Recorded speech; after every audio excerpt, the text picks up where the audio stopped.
Alright folks, welcome back to another episode of Not Funny Guys Presents Andor Season 1 Rewatch. So we are moving along now. We are in the third arc, yes. We're at episode 7, The Announcement. Originally aired on October 19th, 2022, written by Stephen Schiff and directed by Benjamin Caron. Not exactly sure. This is, interestingly enough, one of my favorite episodes, and we're going to spend a lot of time on Coruscant in this episode. And this is where we start off. We start off with Cyril Karn waking up to the rain and once again bickering with his mother. He is going to go off and work now at his new job, the Bureau of Standards. Meanwhile, we have Colonel Wolf Yularen. Many of you who are fans of the Clone Wars cartoon will remember this character. He was a prominent figure there back when it was still the Republic. He's there to announce that the ISB has gained more surveillance and punitive authority. They're sort of taking the lead, while Miro is beginning to get more assertive in her challenges of Blevin for breaking, and then they have a whole thing where they have it out over breaking protocol in front of the superiors, blah, blah, blah. We'll get to that later. Meanwhile, Luthen's assistant, Clea, instructs Vel, who's now on Coruscant, to find and kill Cassian, because he knows Luthen's identity. Mon Mothma meets with her old friend Tay Kolma, old friend, also a banker, and asks him to help her access family funds to support the rebellion. Cassian, of course, returns to Ferrix to sort of settle some old debts, learns that people there blame him for the Imperial crackdown, and the now presence of security forces and stormtroopers on Ferrix.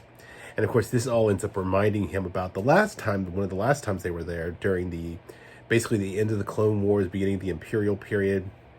And while they were there, they had actually, his father, Clem, had gotten caught up in some protests. He was trying to actually stop them, and Imperial clone troopers during the protests actually on Rick's Road had ended up punishing him by hanging him.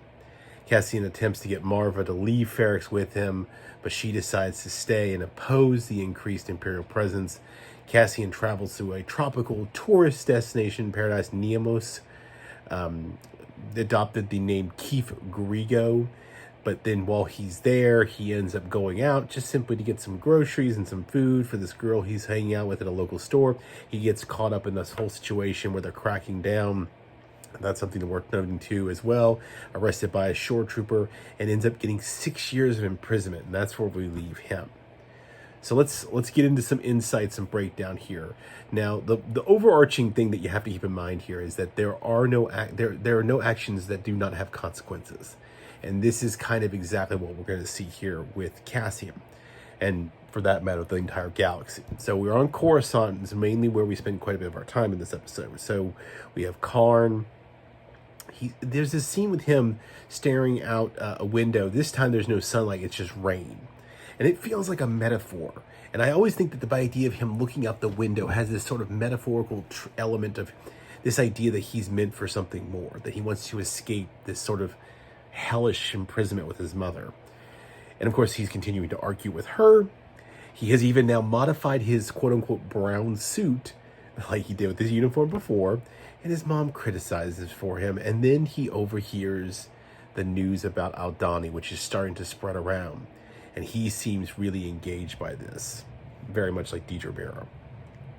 We go to the ISB briefing. It's full of bluster. There's new measures put in place, new taxes on sectors harboring partisans, intolerance, and cracking down. And the ISB is now going to be taking the lead in all this. And this is Wolf Yularen is giving this whole speech, and they're going to have more open access to resources. Now, Deidre Miro kind of immediately jumps on this as a way of kind of furthering her whole situation. She ends up exploiting this. Now, what they also have put in place is PORD, the Public Order Resentencing Directive, is going into effect. Now, this is actually what will come back to bite Cassian later. But what we have with Deidre is that she also is continuing to sort of see through this. She thinks this is a huge mistake, even though she's exploiting this open resources things to further her investigation of Ferrix, which will make Blevin pissed off, and that comes to the end of the episode. But she calls this whole thing an announcement, giving our episode title, really, and saying this whole crackdown is exactly what the rebels want. In a weird way, she's kind of like the Moriarty to, or vice versa, Moriarty, Sherlock, whoever to him. He's like this sort of doppelganger to Luthen, in a way. Luthen is, of course, listening to reports about the investigation, the things now going on after Aldhani, when Mon Mothma, unplanned, stops at his shop. They chat about the raid. She kind of figures out it's him, even though he doesn't admit it. He plays coy, and she's really mad about it, but he's kind of like, and they have this kind of tense argument, but he's right. You know, this is the only way it's going to move forward. You've got to make them show they're evil. He needs the Empire to really show how evil it is for people to wake up. He wants them to tighten the noose. Mon Mothma is worried about the suffering this is called, and Luthen says that's the plan. He's very cold and calculated. Mon Mothma has to kind of, it seems like she's very wary. She's kind of hesitant. Kind of and Luthen kind of calls her out for this. You know, you're either in or out. And when she leaves, Clea doesn't trust Mothma, and Luthen's willing to continue using her help, but they're keeping an eye on her. Meanwhile, Cyril is now at the Bureaus of Standards, thanks to Uncle Harlow. He is literally just a cog in a massive room with other cogs. Cyril tries at one point, when they talk about his record, about what happened on Ferrix, he literally tries to explain himself and says he's going to, you know, clear his record. And they're like, well, you should probably just sleep that on the rug. And he gets a position in fuel purity. In fact, I think our final scene is actually shot of him among just a bunch of anybody else's, which is the opposite of where he wants to be. Meanwhile, Clea, we see her moving. She's dressed kind of differently in the shop, going about Coruscant public transportation to a meeting with Vel, talking about Aldhani. This is not a meeting they should be having. She thought Luthen would come. It's supposed to be covert. Like I said, they're not supposed to be having the meeting. Cassian is still alive, and this is where she gets her directive that he needs to be taken out because of his connection to Luthen. He knows who Luthen is. They have to think it's very cold, very dangerous, and they're in dangerous times. Very paranoid. Meanwhile, Miro, of course, is digging into the information about the stolen materials from all over the galaxy. Mothma has a party where we finally get to meet her old friend and contact from Chandrila, Tay, Kolma. He wants to help her, actually. In fact, they have this really interesting back and forth where she's trying to figure out if it's a trap or if he's really, but he talks about how his politics are kind of already out there, and she realizes that he is the right man for her to confide in.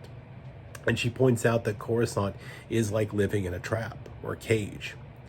And Tay is already resentful of the Empire. He ends up being the perfect one. And Mon Mothma tells him that she's living a facade. She confesses it to Tay. What people think about her is a lie, and it keeps her safe. She knows she is watched. She needs Tay to help her with the money, the Foundation, and it's really a front for funding the rebellion. It's a really brilliant exchange. Like, it's like old school spycraft movies, like almost like they're talking code, and then they have to really work to a point where they realize, oh, you're on the same team. Meanwhile, back at ISB HQ, there are being reports being exchanged and talks in a general meeting when Blevin decides this is his time to call Deidre Miro out for her overreach investigations. Miro and Blevin kind of have it out in front of the whole group, but she has brought data and evidence and presents all this to Partagast. And he had warned her about this last time, but he hadn't told her not to do it. He had told her, come with data, and she does. And she even says, when Blevin says, you're challenging the system and the sectors that Partagast himself set up, and she replies, systems either change or die. And he ends up hearing her out. And of course, she basically accuses Blevin of kind of laziness and being overworked, too many sectors. Partagast actually ends up on Miro's side, gives her the Morlana sector with Ferrix, and so Blevin loses. Partagast does warn Miro when they leave that you're making enemies and watch your back. And if you screw up, you screw up. Meanwhile, we do have a small glimpse of Aldhani. Primarily, we see Senta there getting ready, I guess, to leave on her own, when we see a Star Destroyer pass over in atmosphere, which is a very intimidating sight.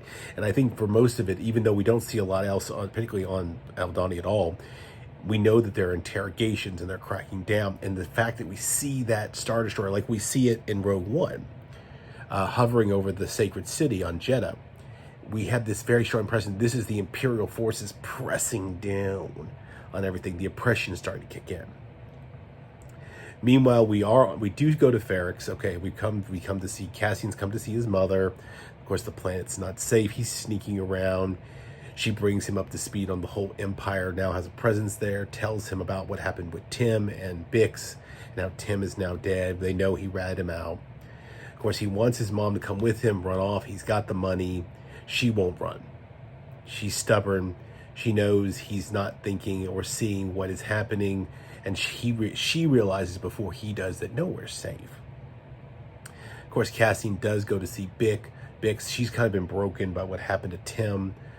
She won't let him in initially, but then they do talk in the salvage yard, find out about the people blaming him for the whole situation now, the Imperials. He leaves the money he owes everyone who he's ever kind of thing with Bix and leaves. On the street, he manages to avoid the stormtroopers, and this is where they have the whole flashback about his father, Clem, and the other time the Imperials were on Ferrex back in the days when the beginning of the Empire. He tried to break up some protesters, he got arrested, and it cost him his life. And of course, Marva won't go, and she even talks about how she avoids the square at Rick's Road, because that's where they hung Clem. She will go the wrong way around. But she wants to fight back. She was now inspired by Aldhani, ironically. So she knows that also Cassian's not ready yet. She won't run away, tells Cassian to go take his own path. He's not ready yet. Asks him to stop looking for his sister. She's sure that no one else survived after Canary. That's it. Finally, we end up on Nemos. Cassian's there. It's a vacation planet. He's catching, but life catches up with him. He sort of stashed his possessions in a chest, in a secret place in the hotel suite. He's going by that another named Keith. He goes to get food. He sees some people being chased who are interfering with the Imperial shore troopers. He gets called out by randomly, thinking they're involved with him, gets detained by a KX unit and manhandled. And he just gets caught up in this. Like, he didn't do anything. It's literally like they just grab somebody who they think looks the part. Literally looks the part. Take with that whatever you want to think about what's going on in the world today. But he happens to look like the part. He's sweating. He says he's hot. He's like, no, I wasn't running. All that fun stuff. And this shore trooper is just looking for reasons to arrest him. It's like they're trying to meet quotas. So he then gets brought up for sentencing. The Pord Act being put in place now causes him to be, instead of get 6 months, he gets 6 years. And he gets shipped off, proving that nowhere is safe. So that brings us to the end of our material for this episode. Next time, we're now in our third arc. We're going to be looking at Narkina 5 and then eventually Nobody's Listening, as we move our way along the path with Cassian Andor. So, in the meantime, go ahead, like and subscribe, follow along with us. If you want to, descriptions are down below. Come check out our other podcasts. We've got Off the Reels. We talk about movies. We're blessedly coming to the end of Rambo, and then we'll see where we go from there. And then, of course, we have our other podcast, Wrestling with the Horror, where Casey and Eric, my colleagues, Casey mainly subjects Eric to horror films. And after what happened with our last viewing of the 2008 film Rambo, he says he has no excuse to get mad about the gore anymore. So, all that fun stuff. So join us next time while we continue to track this young man, Cassian, as he becomes a real rebel.